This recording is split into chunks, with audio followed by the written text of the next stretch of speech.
בסנהדרין, דף ח' ודף ט'. טוב, אז כפי שאנחנו רואים, יש כאן נושא אחד ארוך מאוד, ושלושה נושאים קצרים, אז נעבור עליהם בזריזות. יש לנו כאן מביאים פסוקים מדברים על השופטים, ששם בפרשת דברים יש לנו משה רבנו ממנה שופטים, על פי עצת יתרו לכאורה, והוא אומר שם לשופטים, והצווה את שופטיכם בעת ההיא לאמור, שמוע בין אחיכם ושפטתם צדק, בין איש ובין אחיו ובין גרו, זה דרש, את הפסוקים האלה דרשו כבר אתמול, והוא אומר להם, כקטון כגדול תשמעו, לא תגורו מפני איש, כי המשפט לאלוהים הוא, והדבר אשר יקשה מכם תקריבון אליי ושמתיו. אז את הפסוק הזה דורשים את המילים שבו, חוץ מלא תגורו, שכבר דרשנו את זה מקודם. כתוב כקטון כגדול תשמעו, דורשים את זה שיהיה לך דין פרוטה כדין מאה, ולכאורה זה פשוט, מה, לא נדונו בדין פרוטה, אז אומרים להקדומי, מה הכוונה? שאם בא דין פרוטה, ואחר כך בא דין מאה, למרות שעוד לא דנו, התחילו לדון את הדין פרוטה, לא נגיד, טוב, בסדר, בוא נדון את הדין מאה, זה דין יותר קריטי, ואחר כך נדון את הדין פרוטה, לא, לפי הסדר שזה הגיע. כדין פרוטה כדין מאה. כי המשפט לאלוהים הוא, שאם אתם לא דנים כמו שצריך, אתם מטריחים על הקדוש ברוך הוא להוציא את הדין. זאת אומרת, להעניש את הבן אדם שנענש, שאמור להעניש. והדבר אשר יקשה מכם תקריבון אליי ושמתיו, אומרת הגמרא, לדבר הזה נענש משה, נכון שבנות צלפחד באים, והוא לא יודע, ולשאול אותו הלכה, והוא לא יודע, והוא צריך לשאול את הקדוש ברוך הוא. אז זה שנעלמה ממנו ההלכה, שהוא לא ידע את ההלכה, שהשם לא אמר לו, זה בגלל שהוא התגאה ואמר, הדבר אשר יקשה מכם תקריבון אליי. בעצם הגמרא אומרת, אבל סליחה, הוא לא אומר שאני ידע, הוא אומר, הוא שמעתי, ואני אלך להשם ואני אשמע. ולכן אין כאן איזה התגאות. ואז למה משה לא ידע את הדין של בנות צלפחד, אלא יש לנו כאן כלל, שמגלגלים זכות על ידי זכאי, זאת אומרת שראויה הייתה פרשת נחלות לאמר על ידי משה ישר, אבל מה? בגלל הצדיקות של בנות צלפחד, שהם רצו את ארץ ישראל, מגלגלים זכות על ידי זכאי, והם באו ושאלו לפני שהקדוש ברוך הוא אמר למשה, אותו דבר אנחנו רואים על מקושש, המקושש יוצאים בשבת שלא ידעו את הדין שלו, אז גם מגלגלים חובה על ידי חייו. יפה. כתוב ואצווה את שופטיכם בעת ההיא לאמור, שמוע בין אחיכם ושפטתם צדק, אבל כתוב גם כן ואצווה אתכם בעת ההיא את כל הדברים אשר תעשון. אז מה זה הציוויים האלה אחד לשני? כלומר, הכוונה יש ציווי לישראל לירא מהשופטים, לכבד אותם ולירא מהם, ציווי לשופטים, לסבול את הציבור, עד כמה, מביאים את הפסוק, כאשר יישא האומן את היונק, ככה משה אומר שאני הייתי לישראל, כאשר יישא האומן את היונק, זאת אומרת, עד כדי כך, כמו אמא שלוקחת את התינוק היונק, ככה השופטים צריכים לסבול את הציבור. על הדרך מביאים כי היחס למנהיגות, משה אומר ליהושע, כשהוא ממנה אותו, כי אתה תבוא את העם הזה. והשם אומר למשה, תגיד ליהושע, כי אתה תביא את העם הזה. מה הכוונה? מה ההבדל? כי אתה תבוא, אומר משה, אתה וזקנים שבדור. בעצם תמיד תקח בחשבון את דעת הזקנים. בעצם סוג של תמלכו ביחד. והשם אומר למשה, לא, כי אתה תגיד ליהושע, כי אתה תביא. כך מקל והך על קודקודם. דבר אחד לדור ואין שני דברים לדור. דבר זה הכוונה מנהיג. זאת אומרת, יש מנהיג אחד, אפשר לומר, צריך להיות כזה קיצוני, ושהוא לא יקשיב לאף אחד, הרי אנחנו גם יודעים אחר כך מרחבעם, שהוא לא יקשיב לעצת הזקנים, ולא הרוויח מזה. אלא הכוונה, שבעצם יש אחד שמחליט, והאחריות היא עליו, ונכון, טוב מאוד שהוא יתייעץ עם כולם, אבל ההחלטה והאחריות בסוף היא עליו, ואם, למה? כדי שבטוח משהו, כדי שיקרה את הדבר, ולא יהיה כאן כל מיני משיכות לכל מיני כיוונים שונים, ובסוף לא יחליטו, ודברים כאלה, צריך שיהיה החלטה, מישהו, אנחנו יודעים, הנה הוא מחליט, הוא הדבר. אחר כך הגמרא מביאה ברייתא, תנא זימון בשלושה. מה זה זימון? האם הכוונה לברכת זימון? אומרת הגמרא, לא, הרי יש לנו ברייתא, זימון בשלושה, ברכת זימון בשלושה. אומרת הגמרא, אולי הכוונה זה הפירוש. מה זה זימון, ברכת זימון? אז לא, הגמרא אומרת, יש לנו ברייתא, זימון בשלושה, ברכת זימון בשלושה. זה מחולק ככה, ברור שזה שני דברים שונים, ומגיעים למסקנה שזה הזמנה לדין. כשמזמינים לדין, צריך שהשליח בית דין יגיד לבעל הדין, שלושת הדיינים האלה מזמינים אותך לדין. אם הוא בא ומזמין רק על שם דיין אחד, הבעל דין לא חייב לבוא ולא משמיטין אותו, לא מנדים אותו אם הוא לא בא. אבל כל זה אומרת הגמרא, אם זה לא יום דדינא, אם זה לא יום הדין, שני וחמישי, שזה היה הימים הקבועים לדין. אם זה הימים הקבועים לדין, אפילו אם הוא מזמין מדיין אחד, חייב לבוא, כי ברור שיושבים עכשיו לדין. עכשיו, הגמרא מבארת את החלק במשנה שכתוב תשלומי כפל, תשלומי 4 ו5 בשלושה. אז שואלת הגמרא, כמה צריך בשביל לדון דיני כנסות? אז זה די ברור. הנה, יש לנו משנה מפורשת, תשלומי כפל בשלושה. הנה, כנסות זה כאשר משלמים יותר ממה שחייבה התורה. אז בשלושה. אז אומרת הגמרא לא. השאלה שלי, הנה בוא נראה את זה ככה יותר טוב, על יחיד מומחה. זאת אומרת, האם יחיד מומחה יכול לדון דיני כנסות? אז הנה, מבין את המשנה, תשלומי כפל בשלושה. האם הכוונה שלושה הדיוטות? לא, איך אנחנו יודעים שזה לא הכוונה שלושה הדיוטות? כי יש לנו מימרה שאפילו 10 הדיוטות פסולים לדון דיני כנסות. משמע שכשהמשנה אומרת תשלומי כפל בשלושה, הכוונה שחייב להיות 3 מומחים, כי לא יכול להיות 3 הדיוטות, כי כבר אפילו 10 הדיוטות לא מספיק. עכשיו אנחנו נכנסים לדבר הארוך, צריך להחזיק ראש. המשנה אומרת מוציא שם רע בשלושה דברי רבי מאיר, וחכמים אומרים מוציא שם רע ב-23 מפני שיש בו דיני נפשות. עכשיו בעצם שואלת הגמרא, זאת אומרת צריך קודם כל להקדים הקדמה קצרה. זאת אומרת מוציא שם רע, יש כאן באמת שני דינים. יש קודם כל שהבעל יכול להפסיד את הכתובה של האישה, שזה יש בזה הצד הממונות, הוא אומר שהיא זינתה באירוסין, ולכן הוא מפסיד את כתובתה, אז יש כאן צד ממונות, ובנוסף הוא יכול לחייב אותה במיתה, ולכן יש כאן צד של נפשות. עכשיו, חכמים האמינו לבעל להפסיד אותה כתובתה. למה יש לנו חזקה? אין אדם עושה סעודה ומפסידה. זאת אומרת, הוא טרח, עשה סעודה של חתונה, התחתן, ועכשיו יום אחרי החתונה הוא מגיע לבית דין ואומר, אשתי בעצם לא הייתה בתולה והיא זינתה בתקופת האירוסין. אז חכמים האמינו לו להפסיד אותה כתובה, והיא הזאת בעצם היא צריכה להביא ראיה שבאמת הייתה בתולה. מנגד, בשביל להרוג אותה, אז חייבים עדים.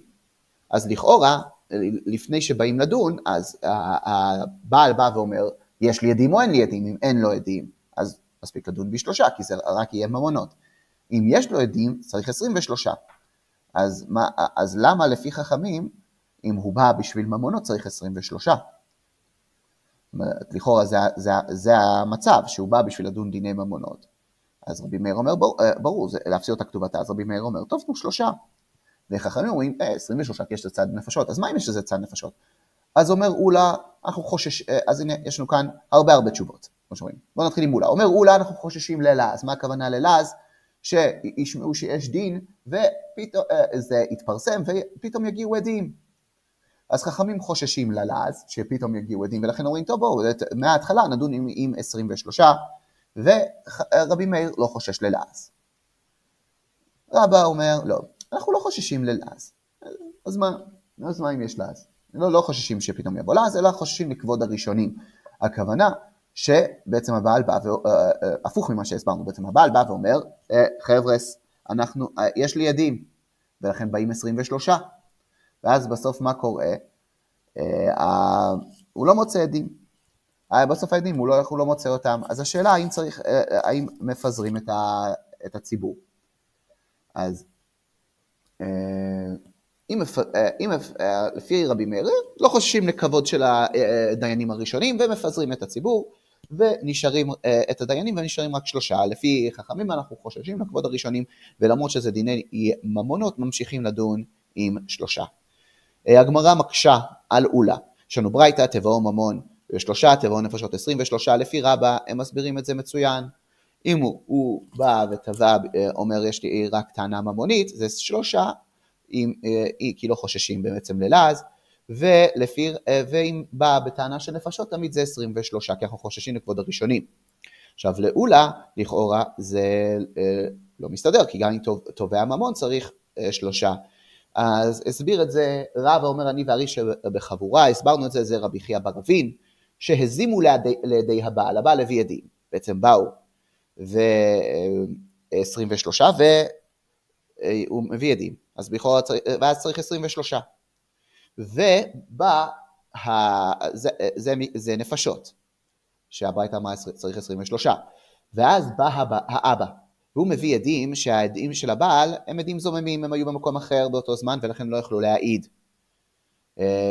וממילא עדי הבעל לכן יכולים להענש בנפשות, אבל הבעל עצמו עכשיו חייב רק ממון ומספיק, ולא חוששים לכבוד הראשונים כי זה דיון חדש, בעצם באים ודנים על הכנס של הבעל, זה כבר דיון חדש, כי התובע השתנה, זה לא הבעל תובע את האבא סלש האישה, זה האבא תובע את הבעל.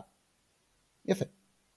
אז זה השני הסברים הראשונים, עכשיו יש לנו הסברים אחרים, שבעצם הדיון הוא נפשות, זאת אומרת, הבעיה אומר, אנחנו חוששים גם ללעז, וגם חוששים לכבוד הראשונים, ולכן בעצם כאילו כמעט תמיד צריך 23, גם אם תובע ממון, כי אנחנו חוששים ללעז, וגם אם העדים בורחים, לא, אנחנו ממשיכים עם ה-23. אז מתי לא נצטרך? אם התרו סתם, בעצם העדים באו והתרו את האישה, לא שהיא תענש בסקילה, תענשי במיתה. אז רבי מאיר, אז יש לנו באמת מחלוקת לגבי זה, אם התרת סתם ממיתים. אז לפי רבי מאיר לא ממיתים, ולכן אין מה לדון, אנחנו יודעים כבר מראש שלא יגיעו לנפשות, כי הם מתרו בסתם, ולכן דנים ב3. ולפי חכמים, אנחנו דנים ב23 כי אפשר להרוג. אומר רב פאפא, מדובר כאן באישה חברה. אישה חברה, יש לנו מחלוקת, האם צריך להתרות בחבר. למה? כי יש לנו שכל העניין של דעה בתנאים, שכל העניין של התראה, זה בשביל להבחין בין שוגג למזיד. אבל אז בשביל לראות שזה באמת מזיד, והחבר יודע, החבר הוא לא שוגג, החבר הוא מזיד, ולכן אם אישה חברה, אז לא צריך העדים שיתרו בה, ולכן מספיק שהעדים יראו אותה, ככה לפי דעת חכמים, ולכן זה דיני נפשות. לפי רבי מאיר לא, גם אישה חברה צריך להתרות בה, ולכן אם הם לא יתרו בה, אז אנחנו יודעים מראש שמספיק לדון ב3, שזה יהיה רק דיני ממונות. רב אשי אומר, הם יתרו למלכות, ולא יתרו לנפשות, יתרו אותה למלכות, ולכן בעצם אנחנו אומרים, היא תענש במלכות, הוא אומר, זה תלוי במחלוקת של רבי שמעון ורבנן, שבמשנה שלנו, שמכות ב3, ורבי שמעון אומר, לא נראה לי, לא רבי שמעון, רבי ישמעאל, סליחה, מכות ב23 מפני שיש בהם דיני נפשות, שזה יוסבר בהמשך הגמרא, אבל בעצם אנחנו רואים פה שלפי רבי מאיר הוא בשיטת חכמים של המשנה, שמספיק 3, עכשיו לדון אותם במלכות, וחכמים פה זה בשיטת רבי ישמעאל, שצריך 23. רבינה אומר שבעצם באו לדין, הוא הביא עדים, ונמצא אחד מהם קרוב או פסול. ומה הכוונה? הוא הביא יותר משתי עדים, הוא הביא 3 עדים. ואחד העדים הוא קרוב או פסול. ועכשיו השאלה, האם זה הורס את כל החבילה של העדים? זה תלוי במחלוקת רבי יוסי ורבי בדעת רבי עקיבא. רבי עקיבא הוא, פה זה בוורוד, בעצם יש ברייתא שלמה על דעת רבי עקיבא, אז הוא בעצם כתוב בפסוק על פי 2 עדים או 3 עדים יומת המת. אז מה זה, למה כתוב 2, 3? אז אומר רבי עקיבא, יש לנו כאן איזו דרשה יפה, כל מיני דרשות. קודם כל, הוא ענה אם העדים הזוממים, אם הזימו רק 2 עדים, מתוך 3, גם השלישי נענש. למה? כי הוא נטפל לעוברי עבירה, ולכן הוא נענש. אז אומר רבי עקיבא, קל וחומר, מי שנטפל לא עושה מצווה, שהוא מקבל שכר. אבל עוד דבר שאנחנו לומדים על פי 2 או 3 עדים, אומר רבי עקיבא, שבעצם הם חבילה אחת. אז אם נמצא מהם כמו שאם בשני עדים אחד נמצא קרוב ופסול, אז כל העדות בטלה, כך אותו דבר, אם שלושה עדים עם אחד מהם הוא קרוב של אחד מהשני או עד פסול, אז כל העדות בטלה, ואותו דבר לגבי 100. אז עכשיו נחזור כאן לכחול, אז אומר רבי יוסי, זה בנפשות, אבל בממונות, לא ככה, הדין הוא לא, אם נשאר שני עדים, ממשיכים לדון. אומר רבי, גם בממונות זה ככה. אבל בנפשות, הוא בא ואומר, מתי? בזמן שהתרו, בעצם התרו בו כולם. אבל אם רק שניים התרו בו, והקרוב או הפסול לא התרה, אז העדות מתקיימת, כי הוא אומר, מה יעשו שני אחים ועוד מישהו, שראו אדם רוצח, איך הם יתרו בו? אז אחד האחים לא יתרה, ובעצם ככה יהיה עדות. אז עכשיו, אם נשים לב, לפי רבי, יש בנפשות חומרה. זאת אומרת, לפי רבי יוסי בנפשות, ברגע שיש שם עד שהוא אח, קרוב או פסול, גם אם הוא לא התרה בו, העדות בטלה. ולפי זה הולך רבי מאיר, בעצם ראו שלושה עדים, את האישה הזאת מזנה באירוסי. ואחד מהשלושה הוא קרוב או פסול. אבל רק שניים, ולא הקרוב או הפסול התרו. אז לפי רבי יוסי, אז לא יכולים לדון כאן דיני נפשות, ורבי מאיר הוא כמו רבי יוסי, ולכן מספיק 3 דיינים שידונו. ולפי רבי, בגלל שהקרוב או הפסול לא התרה, אז אפשר לדון כאן דיני נפשות, וככה דעת חכמים כאן, ולכן צריך 23. עכשיו הגמרא מביאה שני איבאי תימות, זאת אומרת אם תרצה תאמר, איבאי תימה אחת, התרו אחרים, זאת אומרת יש עדים ויש מטרים. וזה יש כאן דעת רבי יוסי, זאת אומרת הם חולקים בדעת רבי יוסי. רבי יוסי אומר על פי 2 עדים, שצריך דווקא שהעדים יהיו האלה שמטרים. וחכמים אומרים, בעצם לא כתוב שחכמים חולקים עליו, אבל ההנחה היא שחכמים חולקים עליו וסוברים שלב, דווקא צריך שהעדים יהיו המטרים. אז רבי מאיר הוא הולך לפי שיטת רבי יוסי, ולכן מספיק 3 דיינים, כי לא יגיעו לנפשות, וחכמים הם חולקים על רבי יוסי, ולכן אפשר לדון כאן דיני נפשות. האיבאי תימה השני, זה שהם הוכחשו בבדיקות ולא הוכחשו בחקירות. מה זה חקירות? זה בעצם שבודקים, כאשר בודקים את העדים, הזמן והמקום שלהם. זאת אומרת, הם אומרים, אנחנו ראינו את העדות ביום פלוני, במקום פלוני, נגיד ביום ראשון, בבית הזה היא זינתה איתו. ואז, למה חשוב החקירות האלה? כדי לראות קודם כל שהם מתואמים, שני העדים, זה א', וב', החקירות יכולות אחר כך להביא להזמה. זאת אומרת, בזכות שאנחנו יודעים איפה הם היו מתי, יכולים לבוא עדים אחרים ולהגיד, איתנו הייתם באותו זמן, ולהפוך אותם לעדים זוממים. אבל בחקירות הם יצאו מתואמים, ולא באו עדים להזים אותם. בצד שני, בבדיקות יצא שיש ביניהם סתירה. מה זה בדיקות? בדיקות זה על אופן המעשה. לדוגמה, הוא אמר, הבועל לבש חולצה שחורה, והוא אומר, הבועל לבש חולצה אדומה, לדוגמה, או כחולה. אז הם סתרו אחד את השני, ועכשיו השאלה, לפעמים אנחנו אומרים שזה שהם סותרים בבדיקות, זה לאו דווקא אומר שאנחנו מבטלים את העדות שלהם. כי נכון, יכול להיות שהם לא שמו את דעתם לזכור בדיוק איזה חולצה הוא לבש. ועל בן עזאי, מביאה הגמרא, הוא היה מאוד מאוד מקפיד בבדיקות, הוא היה בודק אפילו בעוקצי תאנים, שהם אמרו איזה מעשה, ליד עץ תאנה, והוא שאל אותם על העובי של העוקץ, המקל של התאנה, באיזה עובי, ועל פי זה פסל את העדות. אז רבי מאיר הוא עם בן עזאי, ולכן עם העדים, אנחנו יודעים שהעדים, לא, בבדיקות הם סתרו אחד את השני. ולכן אומר רבי מאיר, זהו, חבל על העדות הזאת, לא, אין עדות, כבר נדון בשלושה, ולפי חכמים, אנחנו עדיין, גם אם יש סתירה בבדיקות, אפשר עדיין לדון דיני נפשות, ולכן דנים ב-23. עד כאן.